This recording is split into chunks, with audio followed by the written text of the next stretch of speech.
Olá, nós estamos no ar com mais um programa Presença Espírita, aqui pela Rede TVM, canal 14. Nesta quinta-feira nós estamos ao vivo. O programa Presença Espírita tem 1 hora de duração e nessa hora nós levamos até você a visão espírita a respeito da vida e de seus valores. E queremos agradecer a sua audiência, vocês que nos assistem pela televisão, mas também aos internautas que nos assistem de várias cidades da região, de outros estados e também de alguns países da América do Sul que entram em contato conosco através do Facebook. Nós queremos agradecer pela audiência e aqueles que moram aqui na nossa cidade, aqui em Ponta Grossa, podem entrar em contato com o programa através do telefone 3028-7122 e enviar questões, né, Ayrton, tanto do tema de hoje quanto de outros temas do Espiritismo. Sim, Silvia e amigos que acompanham o programa Presença Espírita, é sempre uma oportunidade de nós dialogarmos a respeito de um tema à luz da doutrina espírita. Então, seja através do Facebook ou do telefone, mandando sua mensagem, deixa sua dúvida, porque durante os programas, nós que nem sempre temos a oportunidade de tratar de uma pergunta específica, nós reunimos essas perguntas que ficaram dos programas anteriores e abordamos no último programa do mês. Então, na próxima quinta-feira, nós trataremos de assuntos diversos. Então, muitos que participam deixam as perguntas, nós temos anotado e aí, então, Silvia, nós abordamos nesse programa especial, né, para que a gente possa enfocar algumas questões que ficaram à margem do tema central.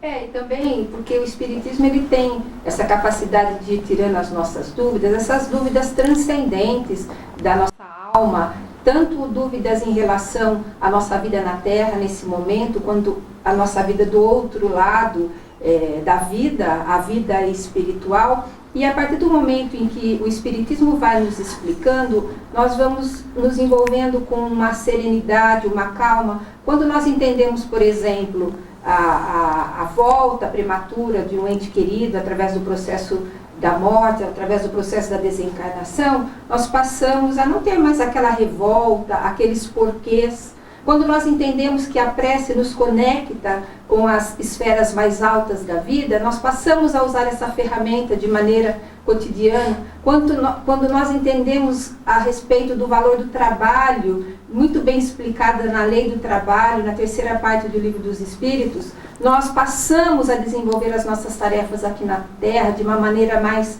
prazerosa, porque nós sabemos que isso nos eleva, isso nos impulsiona para frente. Então, Ayrton, é muito importante esses esclarecimentos que a doutrina espírita tem nos trazido há mais de 150 anos, não é?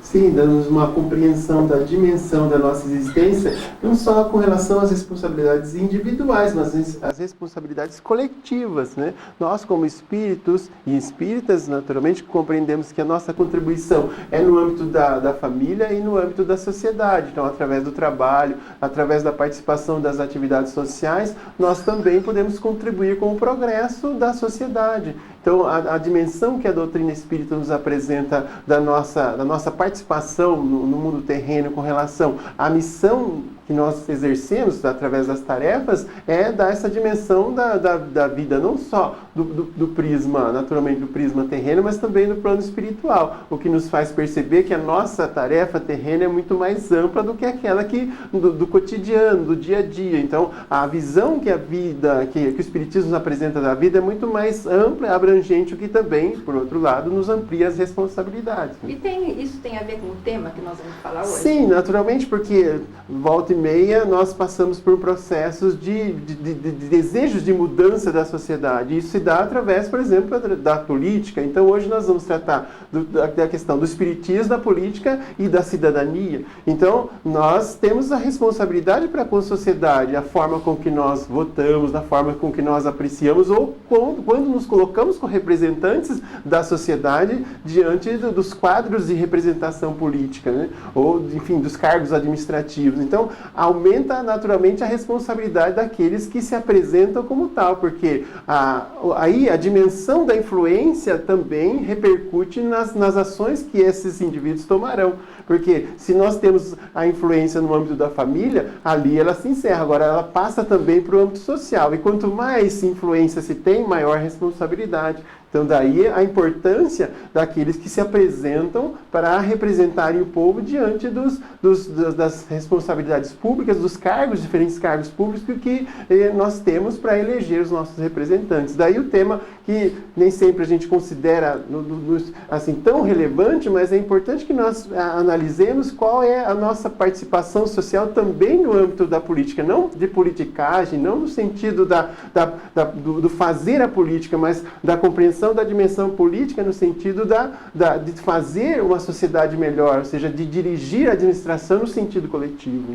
E a política, Ailton, que é a arte de administrar uma sociedade de maneira que a justiça se estabeleça para todos.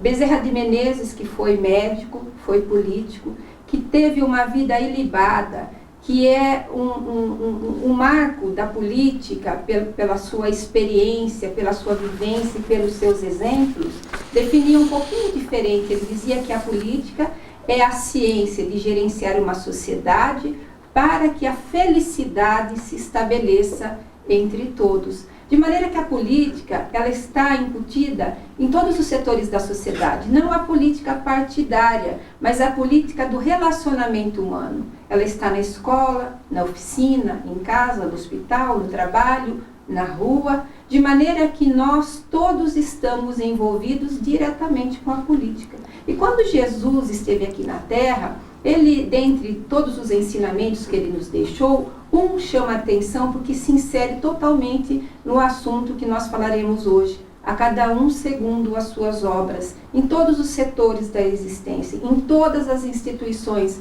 que são transitórias. Nós colhemos aquilo que nós plantamos, de maneira que a justiça se estabelece para todos nós, quer estejamos aqui na Terra, quer estejamos do outro lado da vida. E todas as suas promessas foram para o futuro, para o transcendente, para o amanhã. Mas as mudanças que Jesus nos solicitou a tomar em relação à nossa vida devem começar desde agora, sendo bons cidadãos, sendo bons pais, sendo bons profissionais, tomando atitudes, porque não basta apenas não fazer o mal, como dizem os espíritos. É necessário fazer o bem, agir de maneira que a justiça se estabeleça, que as pessoas sejam bem tratadas, que as leis sejam respeitadas, fazendo diferença no nosso campo profissional, fazendo diferença na casa espírita ou na casa religiosa que nós frequentamos, sempre na prática das boas atitudes, naquele ensinamento áureo de que só devemos fazer aquilo para o próximo que desejamos para nós mesmos. E o Espiritismo, ele consegue mudar a sociedade, ele consegue mexer com as pessoas de maneira que elas realmente mudem interiormente e façam a diferença no mundo em que nós vivemos? Sim, apesar do tempo que temos de doutrina espírita, pouco mais de 150 anos, é uma doutrina relativamente nova quando se compara com outras religiões, mas o Espiritismo vem exercendo, e a tendência é que exerça ainda mais a sua influência no processo de renovação social. E esse processo de renovação social vem com aquilo que Allan Kardec diz que é uma nova fase, a fase de transformação moral. Então, pela influência do Espiritismo, a humanidade deve entrar numa nova fase, que é a de transformação moral. Agora, para que essa fase se dê encaminhamento, é preciso observar quais são os maiores entraves ao progresso, né? O que dificulta a vida social, as instituições. Então, os grandes entraves ao progresso são o orgulho e o egoísmo. Então, de tal forma que o Espiritismo contribui nesse processo de renovação social, justamente combatendo esses dois grandes males, fazendo com que nós percebamos que nós, como espíritos, não temos razão de entender que somos superiores aos outros. Ou seja, quando vemos que nós todos temos a mesma origem, todos nós somos espíritos em processo de aprendizagem, então não há razão de se crer numa condição superior aos demais. De tal forma que o orgulho não se faz mais sentido. De tal forma que nós vamos compreender os outros como os espíritos e irmãos num processo de aprendizado. E também, quando nos mostra o verdadeiro prisma da vida, como da vida espiritual, e num processo de passagem terrena, onde os bens materiais têm o seu valor relativo, então não há razão para que nós tenhamos a pretensão de querer coisas em excesso, de tal forma que um dos grandes entraves ao progresso, que é o egoísmo, acaba sendo minado justamente pela visão espiritual, ou seja, combatendo o materialismo, mostrando-nos a dimensão da vida espiritual. Então o Espiritismo como uma ciência, né, como uma filosofia, como uma religião, né, uma religião que tem as suas consequências como base, o cristianismo acaba por ajudar nessa transformação social, que é não a transformação que leva a uma luta de classes, como diz Leon Denis, mas a renovação íntima. E essa renovação íntima é que leva à transformação social. Mas esse é um processo moroso, não é um processo que se dê de uma hora para outra. A renovação social é lenta, gradual e progressiva, mas é preciso entender que é preciso que a humanidade, entrando nessa fase de maturidade com que Allan Kardec fala em Obras Póstumas, mas isso se dá gradualmente, não como alguns imaginam que seja em poucos anos que esse processo vai se completar. Assim. Se você quiser saber sobre esse assunto, é só ligar aqui para o telefone 3028-7122, Espiritismo, Política e Cidadania. Nosso convidado já está aqui conosco, agora a gente vai fazer um breve intervalo. Já voltamos com o segundo bloco do programa Presença Espírita.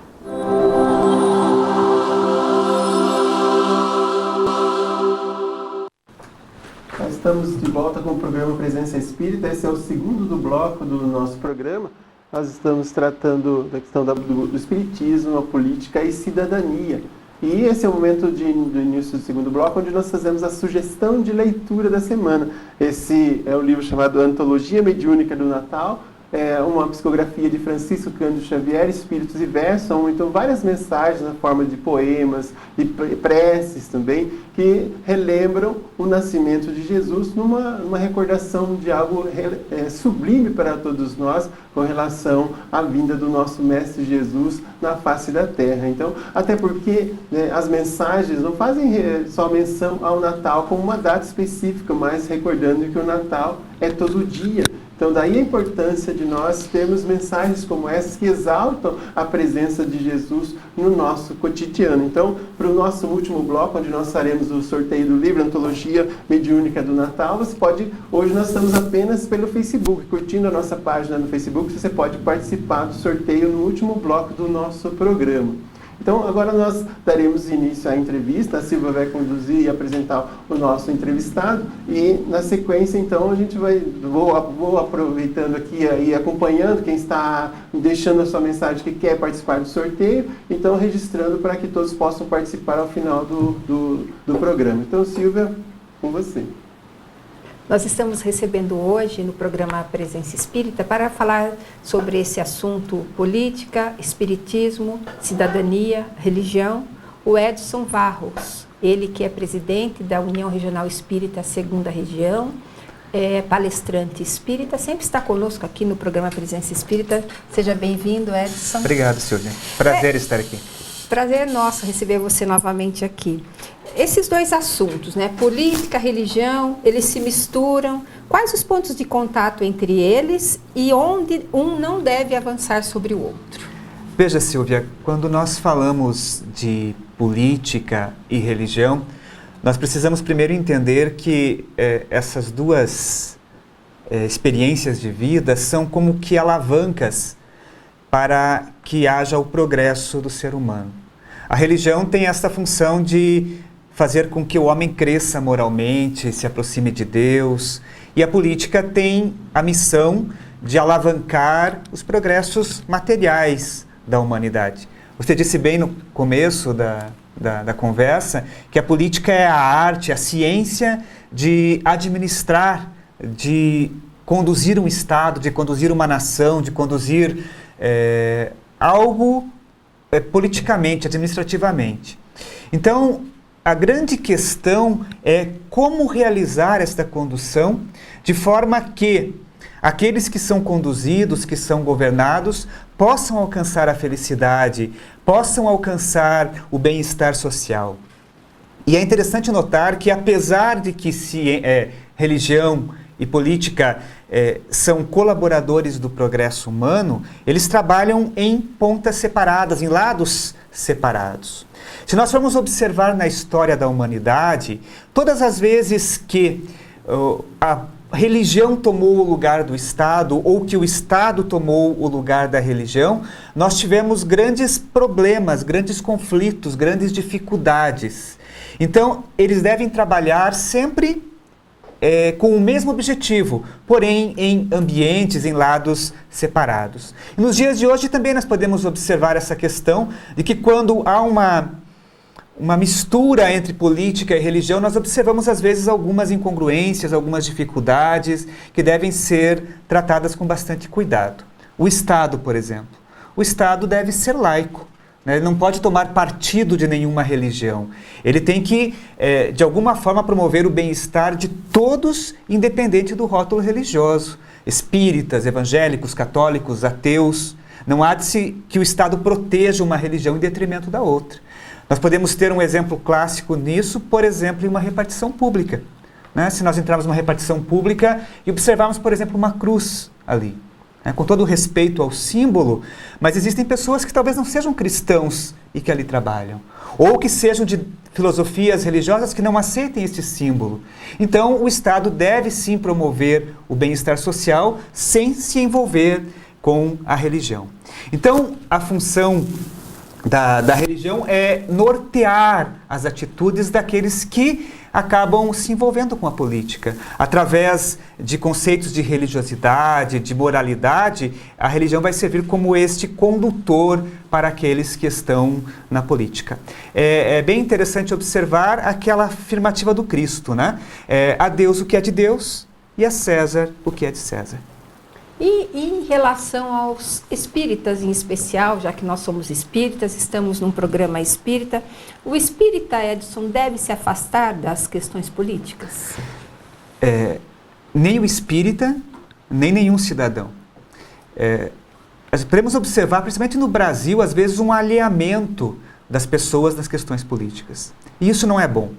O ser humano é um ser político, nós somos gregários, nós vivemos em grupo. E a partir do momento que nós vivemos em grupo, é óbvio que as questões políticas nos tocam em todos os aspectos. No Centro Espírita, falando de espiritismo, nós temos, por exemplo, uma diretoria eleita.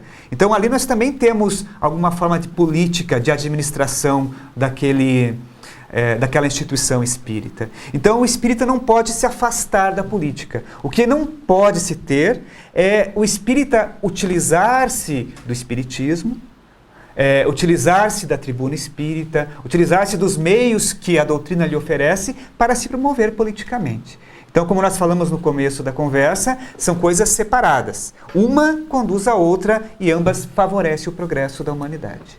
Bom, no Evangelho de Jesus, um dos ensinamentos mais difíceis de nós assimilarmos é não julgarmos o próximo, Edson.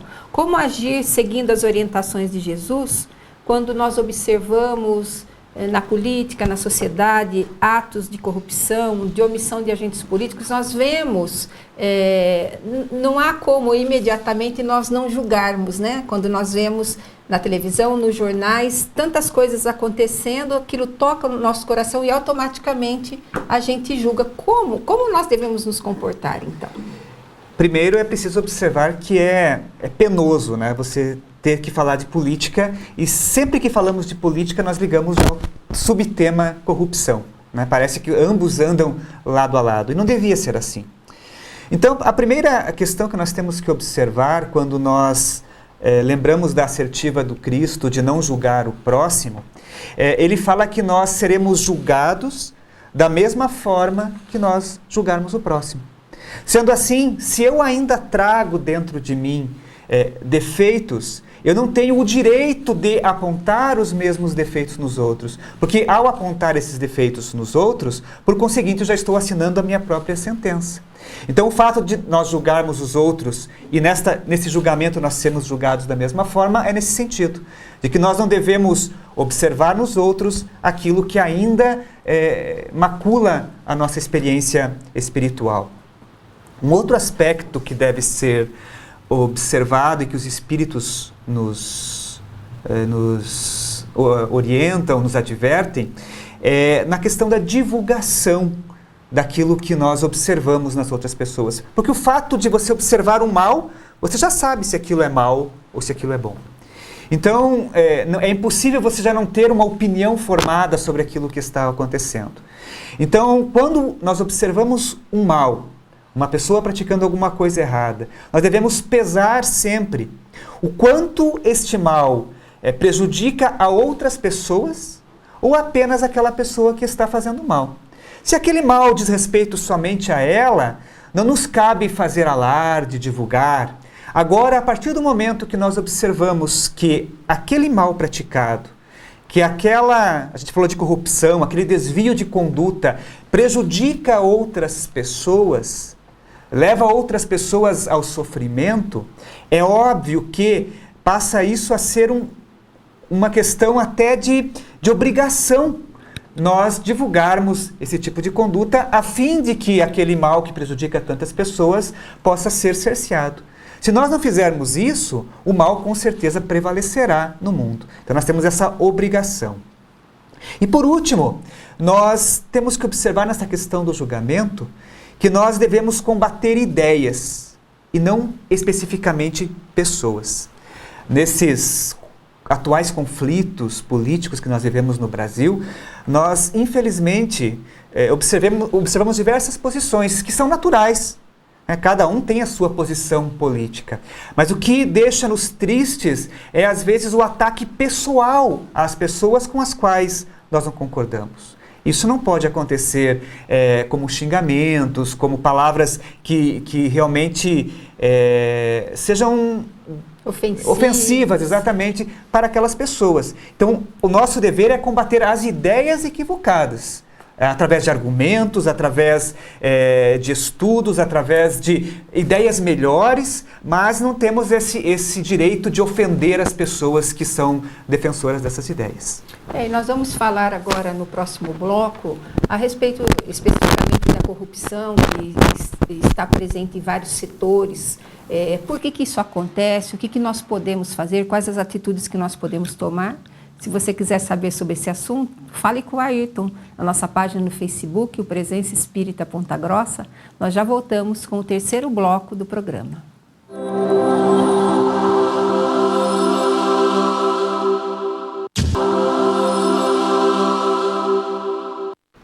Nós voltamos com o terceiro bloco do programa Presença Espírita e eu deixei essa pergunta no ar para o Edson, a respeito da corrupção em vários setores públicos. Por que isso acontece, Edson? E o que a gente pode fazer?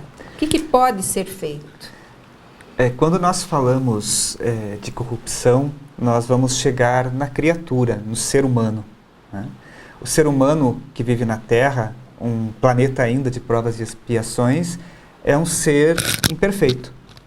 Nós trazemos ainda os vícios do passado, nós trazemos os equívocos de outras eras, e é natural que se a sociedade é formada de homens viciosos, de homens imperfeitos, é natural também que ela seja imperfeita. Nós dizemos natural, é claro, mas sem aquela questão de que deveria ser assim, né? Nós torcemos para que não seja assim. Eu vou ler textualmente uma questão aqui, que eu trouxe por escrito, a questão 798 do Livro dos Espíritos. E a resposta diz assim, as ideias só com o tempo se transformam, nunca de súbito. De geração em geração, elas se enfraquecem e acabam por desaparecer, paulatinamente, com os que a professavam, os quais vêm a ser substituídos por indivíduos imbuídos de novos princípios, como sucede com as ideias políticas. Na própria codificação, a gente já vai ter essa questão da política. Então, quando nós observamos que a corrupção existe porque os homens são ainda imperfeitos, se deixam levar pela ambição, se deixam levar pela ganância, pelo egoísmo que o Ayrton falou no início do programa, é natural que a própria evolução do ser humano, o suceder das gerações, isso vá melhorando. Se nós pegarmos há alguns séculos atrás, nós vamos ver que os grandes monarcas, os grandes líderes, eram pessoas cruéis, terríveis, que quando não gostavam de alguém mandavam matar, mandavam simplesmente ceifar as vidas de milhares de pessoas por simplesmente satisfazer o seu ego. Hoje em dia já existem leis, não são totalmente cumpridas, mas tentam nortear de alguma forma as diretrizes políticas do país. Então nós vamos ver que, no sentido de melhora do mundo, de avanço do mundo, a própria desencarnação e reencarnação fará o seu trabalho, fazendo com que homens melhores reencarnem naqueles que outrora eram cruéis, eram corruptos, eram equivocados. É o natural suceder das gerações que fará com que o mundo se transforme cada vez mais. Podemos observar isso nas gerações novas, né? Na inteligência que as crianças estão vindo e, conseguintemente, a partir das próximas gerações, também na moralidade. Edson, mas por que muitas pessoas que a gente admirava, tinha respeito, considerava, de repente envolve-se com a política e envolve-se com a corrupção? Parece que elas já eram daquele jeito e a política só deu empurrão, ou as situações criam oportunidades para a pessoa se desvirtuar. O que acontece, então, nesse sentido? Muitas pessoas chegam à política, se candidatam a cargos públicos e imbuídos de boas intenções. No entanto, nós falamos que o ser humano é imperfeito. Ele ainda carrega dentro de si tudo aquilo que ele acumulou de equivocado nas outras existências que viveu aqui na Terra ou, quem sabe, em outros mundos.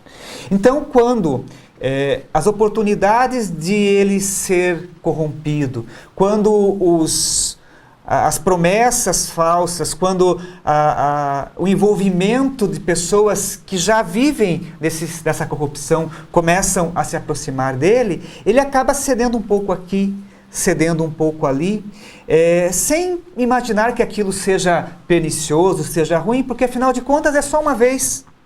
E essa uma vez vai se repetindo. No começo era pouca coisa, dali a pouco se torna algo maior, e como que num processo de envolver-se cada vez mais, quando ele se dá conta, já está completamente corrompido por essas questões de propina, de corrupção em geral. Então, a questão do hábito. Allan Kardec vai falar no Livro dos Espíritos, na Lei do Trabalho, que nós adquirimos hábitos. Então a pessoa vai se deixando levar por essas questões ainda de ganância e acaba adquirindo hábitos perniciosos com os quais, antes de ter essas facilidades, não convivia.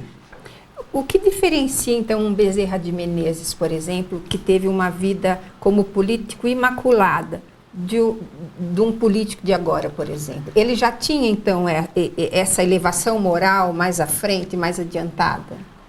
A gente vê algumas pessoas falando assim que todo aquele que entra para a política acaba se corrompendo, o que não é verdade.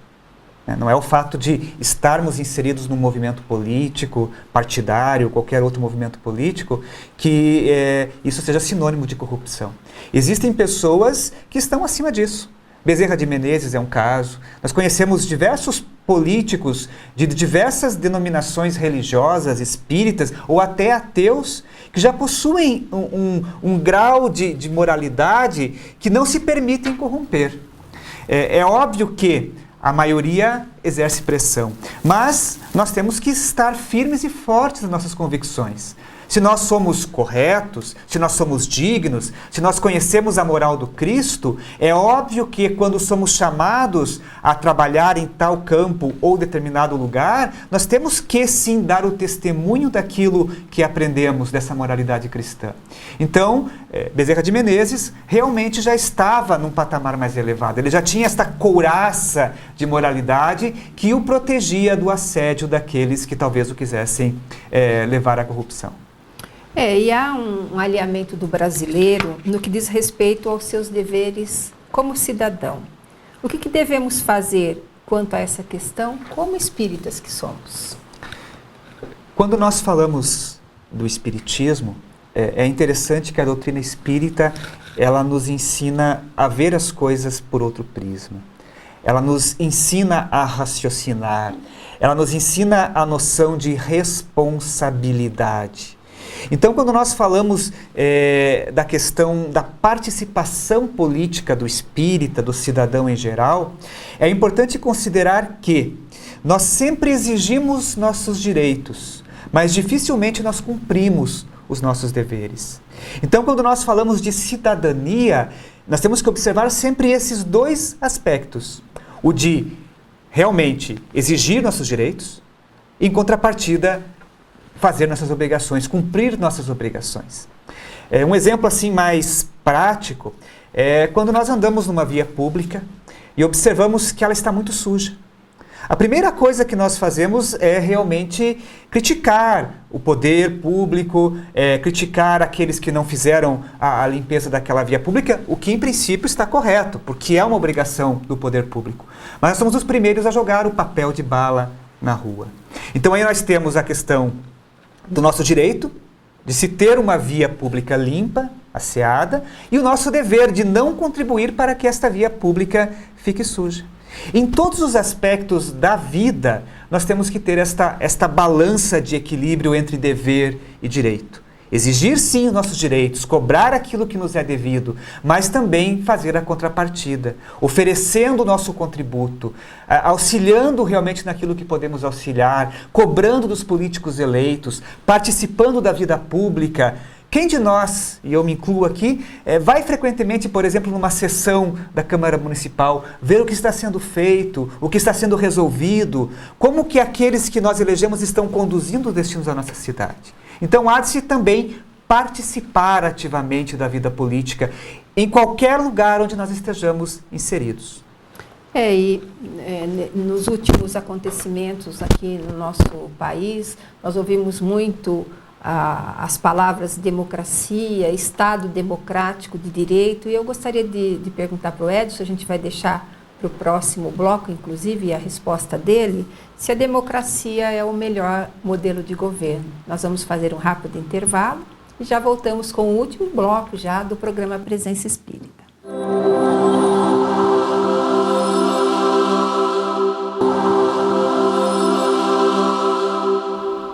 Nós voltamos com o último bloco do programa Presença Espírita e hoje nós estamos falando sobre a política, a religião, o espiritismo e a cidadania. Eu perguntava para o Edson se a democracia é o melhor modelo de governo. Edson. É uma pergunta interessante. Tem duas respostas. Sim e não. Allan Kardec, nas suas anotações, e que depois foi publicado em obras póstumas, ele faz menção às aristocracias. E ele vem falar da aristocracia intelecto-moral. A aristocracia, segundo Aristóteles, é o poder confiado aos melhores cidadãos. Então, quando Allan Kardec vai dizer que a melhor forma de governo é esta aristocracia intelecto-moral, ele vai dizer que o governo ideal é aquele que é exercido por aquelas pessoas que são conduzidas aos cargos de direção por suas grandes capacidades intelectuais e morais. Nós falamos de Bezerra de Menezes, por exemplo, né? Então, este que é o modelo ideal, independente de se ter eleição ou de não se ter eleição. Seria o sonho de todos nós brasileiros. Exatamente. Então, é este o modelo de governo que realmente poderia melhorar toda a humanidade, porque seriam conduzidas as pessoas certas para os cargos de direção. Nós podemos observar, por exemplo, nas obras de André Luiz, Nosso Lar não tem eleições. Quem são conduzidos à direção dos departamentos, das instituições, do próprio governo das colônias espirituais? São aqueles eleitos por Jesus, pelos prepostos de Jesus, com maior capacidade para isso, seja intelectual, seja moralmente. Agora, se nós formos ver na questão da terra, nos dias atuais, infelizmente não temos uma maquininha que a gente possa fazer um raio-x da pessoa e verificar se ela tem essas condições intelectuais e morais que seriam os ideais para a governança. Então, realmente, para o nosso atual estágio evolutivo, a democracia é o que se tem de melhor.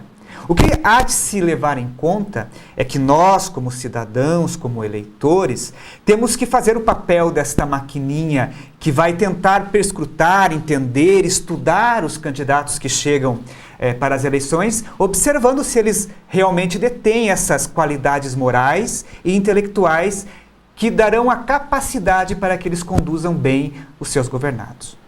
Eu vou até fazer uma pergunta para o Ayrton, porque o Brasil é um país de muitas leis, muitos estatutos. Esses estatutos são criados, eles deveriam ser cumpridos? A população está envolvida em tudo isso, Ayrton? Bem, no Brasil nós temos observado que é um país pródigo em fazer leis, medidas provisórias que depois nem sempre são levadas a contento, né? Mas, de certa forma, as leis, os estatutos, a própria Constituição do Brasil é uma das mais belas que existe em todo o mundo. E esses estatutos, as Constituições, representam um ideal nobre que se deseja alcançar. Então, por exemplo, nós temos o Estatuto da Criança e do Adolescente, o Estatuto do Idoso, a Lei Maria da Penha. Então, são instrumentos que servem para regular a convivência social, mas são instrumentos provisórios. Ainda que, nesse momento, nós não consigamos cumprir aquele ideal enobrecido, no futuro, isso será algo absolutamente natural, que não haverá mais necessidade desse tipo de regulamento. Então, por exemplo, nos mundos que são superiores aos nossos, não há uma lei como essa. Porque não há crimes, não há ofensa, não há um mal contra a criança, contra o idoso, não há abandono, então não há necessidade de um estatuto do idoso. Agora, nós temos isso porque ainda temos essa característica do abandono, do maltrato, da violência, então ainda há necessidade, mas vemos que os ideais são superiores àquilo que nós vemos no cotidiano. A nossa condição moral média do brasileiro, enfim, da humanidade terrena, ainda não alcança esses ideais superiores, porque há uma diferença entre o eu imaginário e o eu real, mas com certeza um dia esses estatutos até deixarão de ser necessários, porque naturalmente nós já estaremos vivenciando os ideais enobrecidos que hoje elegemos como ideais, né? Eu vou te fazer mais ou menos duas perguntas em uma, porque nós estamos próximos às eleições e há uma mobilização de muitas energias, aquilo que o Edson falava, a gente deve lutar no campo das ideias, muito dando exemplo de comportamento. Então eu perguntaria para você o seguinte: como que um candidato espírita deveria se portar? Como nós devemos votar, nós espíritas, nós cristãos? Você já deu uma adiantada, né? Se a gente tivesse uma maquininha para escanear nosso candidato, para ver se moralmente ele tem uma moral ilibada, como que a gente vota, então, olhando por esse olho teu aí, da moral, de que a gente confie que a pessoa chegue lá e faça o melhor dela? Bom, na questão do candidato espírita, é importante a autenticidade, né? A sinceridade, que ele também procure se blindar dos atrativos da ganância, da ambição desenfreada, do mundo, para poder fazer um bom trabalho. Estudar as necessidades da população, não defender apenas a doutrina espírita. A gente observa o candidato que é vinculado a determinado grupo, defendendo apenas aquele grupo. E não é esse o objetivo da política. Então nós temos que defender a moralidade, defender as questões realmente que vão trazer a felicidade, o bem-estar para toda a população. Então, o candidato espírita deve se pautar exatamente naquilo que ele defende, que são os ideais do Cristo.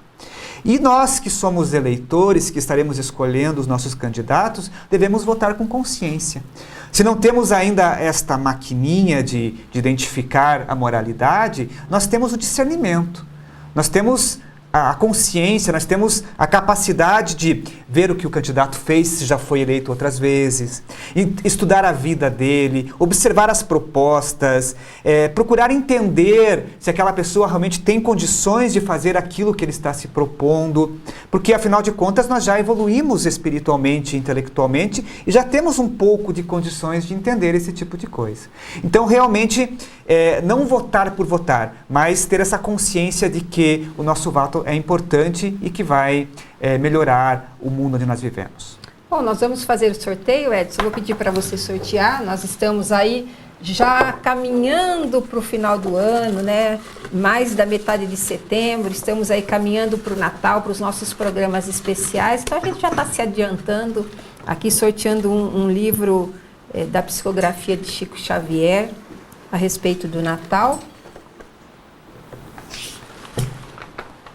Quem ganhou, aqui curtindo a nossa página no Facebook, foi a Laís Cote. Então, o livro ficará disponível na livraria, Silvia? Na Educadora. Na Educadora, que pode retirar durante a semana no horário comercial. Tá? Edson, obrigada pela sua presença aqui. Eu que agradeço a Falando de um oportunidade. tema muito relevante e muito esclarecedor. Muito obrigado a vocês. E nós vamos ficando por aqui. Na semana que vem estaremos ao vivo com mais um programa Presença Espírita. Agradecemos a todos pela audiência. Até o próximo programa. Obrigado por acompanhar o programa Presença Espírita. Muita paz e até o nosso próximo programa.